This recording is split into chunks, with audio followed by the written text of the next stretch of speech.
for many years I'd been interested in Minoan pots and cycladic pots.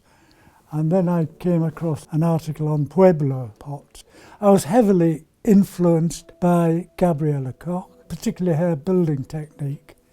And Tony Burks wrote a book about her work with lots of photographs and quite a good description of how she made the pots, because I'd never coiled before.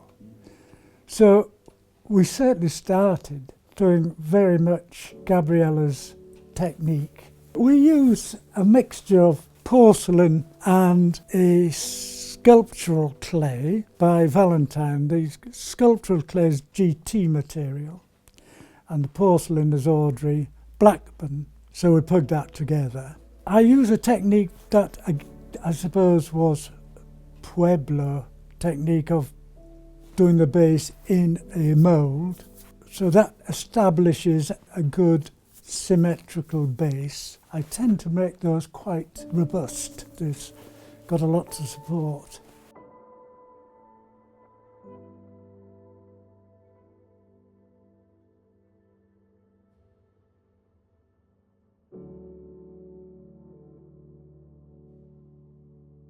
And then it's built up with coils. The coils are hand rolled.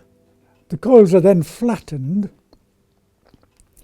and one edge is chamfered, and the edge of the rim of the pot I'm adding to is chamfered and dampened. And then using our unique Tid Pottery coil dispenser system, we can add the coil to the pot. It's important that these stages are done at the right time, and I find once I've got one of these coils on, then it's much easier to give that time to dry off a bit. And for that reason, we'll have several pots on at the same time, probably about 6. So I can go from one to the other. So it's a matter of systematically adding the coils. As you go up, you are also thinning the walls, and one of the things I'm engaged with at the moment is trying to produce a lighter pot. So that's quite interesting how to do it.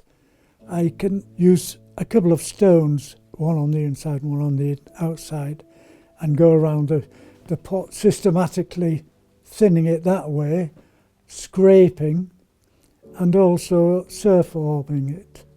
So there's various ways at different stages of taking clay off. Once a pot is made, then I give it half a dozen coats of slip, and these are worked into the clay. The slip is the same constituents as the body, but it's sieved, and we get a nice smooth finish, which is heightened by burnishing. And burnishing is done with a variety of instruments: spoons, light bulbs, pebbles like the Pueblos do. And then it's biscuit fired to just under 1,000, and then most of the pots are passed on to dye. I'm a full-time decorator, and some of these pots take a long time to decorate and mark out, and it's quite critical the marking out is all done pretty accurately.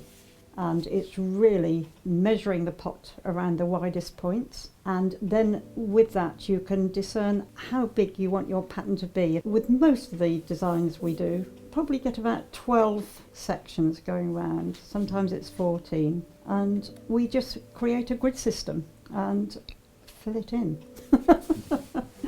Use a variety of brushes, but mainly a rigger brush that is adapted, slicing off the outside of the brush and just leaving a few strands sometimes. And we use a black stain mixed with a bit of glaze for adherence, and it's as simple as that. Add a little bit of medium for flow and away you go.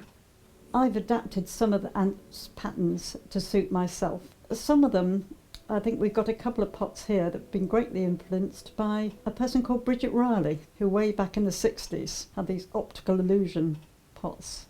And Ant, when he was at university, instead of studying biology, some of his time he was he was also creating Bridget Riley type designs, of which we still got some around the pottery.